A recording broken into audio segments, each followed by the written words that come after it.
seria isso aí? A terapia cognitiva comportamental, ela se fundamenta que, na verdade, a vida não é a maneira em que vivemos, mas a forma como a interpretamos. Então, ela é uma terapia científica, ela é toda fundamentada na ciência. Então, os estudos dela comprovam que, por exemplo, o pensamento, ele afeta as nossas emoções que, consequentemente, afeta o quê? O nosso comportamento. E a maioria dos nossos comportamentos, eles são derivados do quê? De uma crença, que nós chamamos de crença central.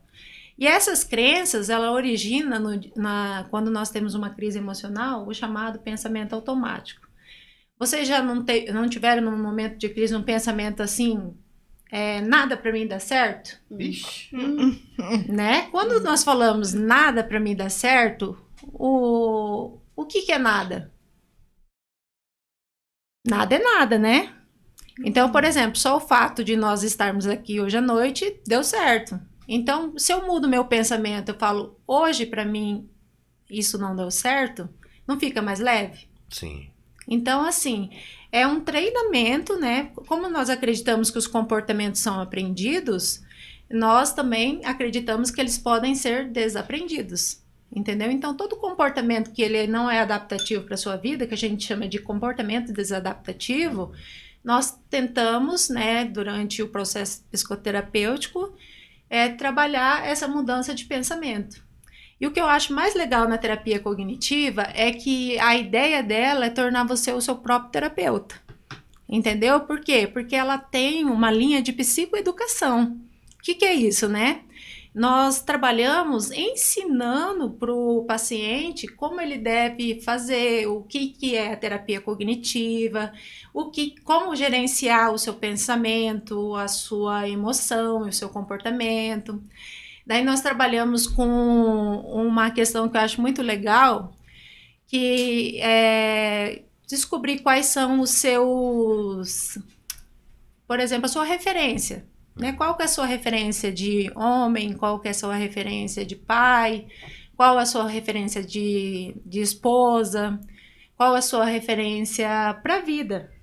Então, através das nossas referências, nós criamos as nossas crenças e reproduzimos esses papéis, entendeu? Então, eu gosto muito da terapia cognitiva por conta essa fundamentação que ela tem, né? Ela tem uma base para trabalhar e ela é mais objetiva e diretiva. Se o paciente chegar, por exemplo, eu tenho um problema com agulha. Primeiro, nós vamos trabalhar o problema que ela apresenta, depois nós vamos trabalhar o porquê que ela teve problema com a agulha para ela não voltar, né, a ter esses problemas, que a gente chama, que é prevenção de recaída.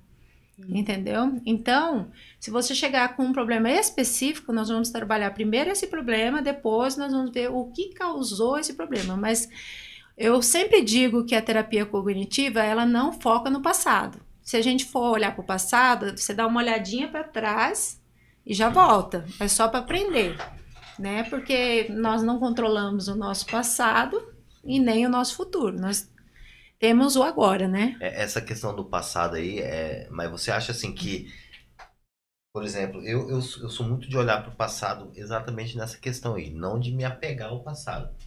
Mas, por exemplo, tá acontecendo alguma coisa assim que me deixa triste, que me deixa chateado, nesse sentido. Aí eu sempre gosto de olhar para trás e falar, pô, mas eu já tive pior, né? Uhum. Isso é legal, né? Essa forma de você olhar o passado. Uhum. De você olhar assim para tentar buscar forças através do que você já passou. Uhum. Isso é legal. É porque todo mundo tem uma história de vida, né? Sim. Então, a sua história, lembra que eu falei que não é a maneira que nós vivemos, mas a forma que interpretamos? Sim. Então, por exemplo, a forma que você interpretar o seu passado, né, vai ser a dinâmica do seu presente. Tem pessoas que muitas vezes têm uma questão que aconteceu no passado e não consegue deixar para trás, né? Então, essas pessoas que não conseguem deixar para trás, segundo a neurociência, toda vez que nós temos uma memória de trauma, é como se o cérebro revivesse aquilo novamente, na mesma intensidade. Entendeu? Então, por exemplo, se você ficar apegado ao passado, é como se você revivesse ele todos os dias. E é por isso que tem pessoas que têm problemas emocionais e muitas vezes não sabem de onde que se origina, entendeu? Porque o cérebro, ele é atemporal, ele não tem noção do que aconteceu ontem, hoje, entendeu? Mas ele tem uma memória, que é os chamados gatilhos, né? Então é importante, por isso que eu sempre falo da importância do autoconhecimento, né? De se conhecer, de se monitorar, monitorar as emoções,